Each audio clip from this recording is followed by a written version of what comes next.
عامر میر صاحب نے 10 جولائی 2023 کا آرٹیکل شائع کر دیا ہے جس کا ٹائٹل کپڑے بچانے ہیں۔ یہ کوئی نئی کہانی نہیں ہے، یہ کہانی کئی دہائیوں سے دہرائی جا رہی ہے۔ اس کہانی کے کردار اور ان کا انجام کچھ مختلف ہوتا ہے، لیکن کہانی کا سبق یہ ہے کہ پاکستان میں جمہوریت ہو یا مارشل لا، لیکن یہ طے ہے کہ صحافت ایک بہت خطرناک پیشہ ہے۔ یہ سبق بار بار یاد کرانے کے لیے صحافیوں کو بار بار جھوٹے مقدمات میں گرفتار کیا جاتا ہے، اغوا کر لیا جاتا ہے یا پھر دھمکیاں دی جاتی ہیں اور پابندیاں لگا کر ہونٹوں پر انگلی رکھ کر کہا جاتا ہے کہ خاموش رہو ورنہ ملکی مفاد خطرے میں پڑ جائے گا۔ اتوار کو چھٹی کے دن روزنامہ جنگ کراچی کے رپورٹر محمد عسکری کو وردی والوں نے اور بغیر وردی والوں نے مشترکہ کارروائی میں قیوم آباد کے علاقے سے گرفتار کر لیا۔ روزنامہ جنگ سمیت دیگر اخبارات اور جرائد اور ٹی وی چینل سے وابستہ صحافی آئے دن اسی انداز میں غائب کر دیے جاتے ہیں۔ کبھی کوئی محمد عسکری زندہ سلامت واپس آ جاتا ہے، لیکن کبھی کوئی حیات اللہ خان یا موسیٰ خان خیل زندہ واپس نہیں آتا۔ اس قسم کے واقعات کی مذمت کرتے ہوئے اور احتجاج کرتے ہوئے زمانہ بیت گیا، لیکن پاکستان کے ارباب اختیار نے نہ بدلنے کی قسم کھا رکھی ہے۔ آج سے 3 دہائیاں قبل 1990 میں سادہ کپڑوں میں ملبوس افراد مجھے روزنامہ جنگ لاہور کے دفتر کے باہر اٹھا کر لے گئے تھے۔ اس زمانہ میں رات 9-10 بجے ڈیوس روڈ پر ٹریفک بہت کم ہوتی تھی، اس لیے میرے اغوا کا ساتھیوں کو پتہ نہ چلا۔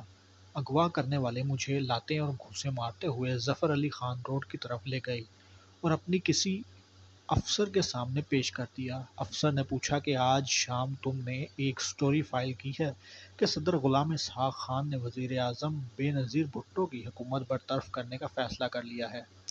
اس سٹوری کا سورس کون ہے؟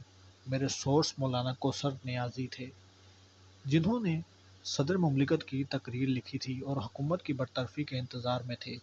برطرفی میں تاخیر کے باعث مضطرب ہوئے تو بار بار مجھے پوچھنے لگے کہ حکومت کب جائے گی۔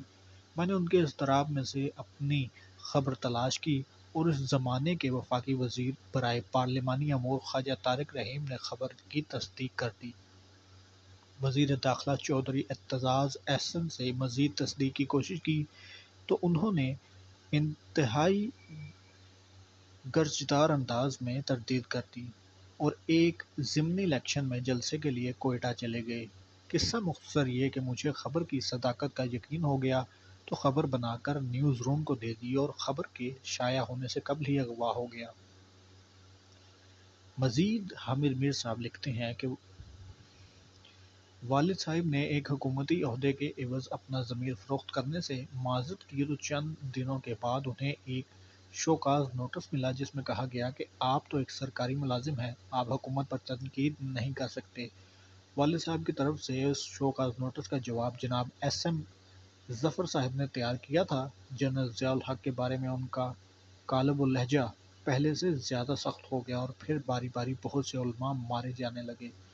آغاز علامہ احسان الہی ظہیر کی شہادت سے ہوا، پھر وارث میر ہو گئے، انہیں زہر دیا گیا جس کی تفصیل پھر کبھی سہی، پھر علامہ عارف الحسینی کو شہید کیا گیا تھا، لیکن کچھ دنوں کے بعد خود جنرل ضیاء الحق کو بھی اوپر سے بلاوا آ گیا۔